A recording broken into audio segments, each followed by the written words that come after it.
Health Watch is presented by UMass Memorial Healthcare. Here, caring for you. Welcome to Health Watch, presented by UMass Memorial Healthcare. I'm Olivia Lemon. Tonight's topic is the treatment of breast cancer. What are the different types of breast cancer? The two major types of breast cancer that we treat all the time are called ductal invasive breast cancer and lobular invasive breast cancer. However, from the perspective of the patient, they are both treated exactly the same way. There are no differences. The issue, though, is in how they're detected. Ductal cancers probably make up about 80% of breast cancers. Lobular cancers, although they are more uncommon, they are also more difficult to pick up on mammograms. I describe it as like a ductal cancer is like a glass of milk, where you can see the shape of the milk in the glass. And a lobular cancer is as if you pour that glass of milk out on a table and the cancer grows in sheets instead of in balls or squares. So differences in ability to detect on mammogram, but no differences in how we treat the cancer. Is the treatment the same for both types of breast cancer? One of the most important things that I tell patients at the very outset is you have choices in all of your treatment throughout every step of the way. So some patients, as hard as it is to believe, they may actually choose not to undergo any treatment at all. Or we may tell them, maybe it's best if we don't do anything about this right now. However, that's an extremely uncommon situation.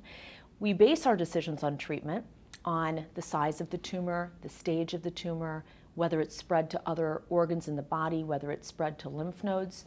There are other features of the tumor that help us decide what treatment a patient might need. So for instance, some tumors are very responsive to the estrogen and progesterone that's floating around women's bodies. Some tumors are not at all responsive to those hormones. So we adjust our treatment based on the tumor itself and not provide the same treatment to everybody who walks through the door. How often is surgery performed in the treatment of breast cancer? So surgery is almost always a portion of the treatment of breast cancer. It's not always the first step, but it's almost always in the mix. How has breast cancer surgery evolved over the years? When you look historically at how breast cancer was treated, every patient was treated not only with a mastectomy, but with what we called a radical mastectomy, where much of the tissue on the chest wall was removed. Over the course of the decades into the late 1970s, we realized that that was not necessary anymore. So most patients now can be treated with lumpectomy. And then we also have changed the way we surgically manage lymph nodes under the arm. We used to remove all the lymph nodes under the arm. Now we usually can just remove a few and be done with it. So it's become very much less of an invasive operation than it used to be. Newer techniques like cryosurgery are even being studied now, such that patients maybe a decade from now might not need a major surgery at all. We can just put a little probe in the tumor, freeze the tumor, and be done with it. That's not yet ready for prime time, but it is on the horizon, I would say. I think that I would re-emphasize the fact that even after surgery is done, patients are given options about what combinations of these other things are provided. So a medical oncologist may recommend chemotherapy and what we call hormone therapy, where a patient takes a pill that essentially cuts off the food supply to any tumor cell. And then the radiation oncologist may recommend radiation, and the patient then may decide, based on all the data that's provided to them, that maybe they pick one or two of those things and maybe they decline, say, chemotherapy or radiation therapy. And we do that very carefully with patients. We help them plan for their treatment very carefully so that we give them the best option for the longest survival or cure. What is the follow-up after the initial treatment of breast cancer? Patients are followed very closely after they've been given a diagnosis of breast cancer. One type of breast cancer that I neglected to mention was the kind that is pre-invasive. It can't even get anywhere else in the body.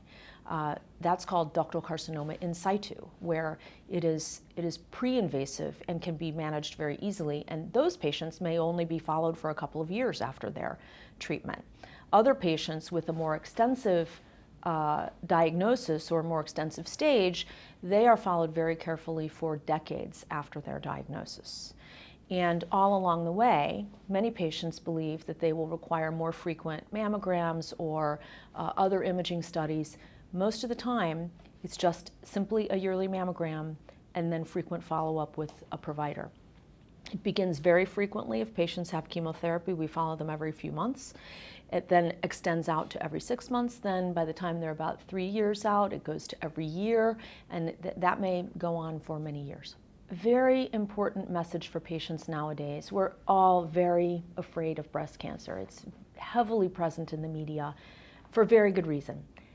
But when patients come into my office, I want them to know that there is hope, that this is a much more curable disease than it was 50 years ago.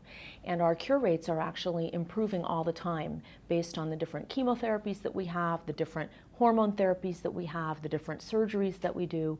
It's no longer the devastating disease that it once was. We want patients to get screened very carefully every year, but one of my biggest goals when a new patient comes in to see me is to make sure that they know that I have every expectation that they will be cured.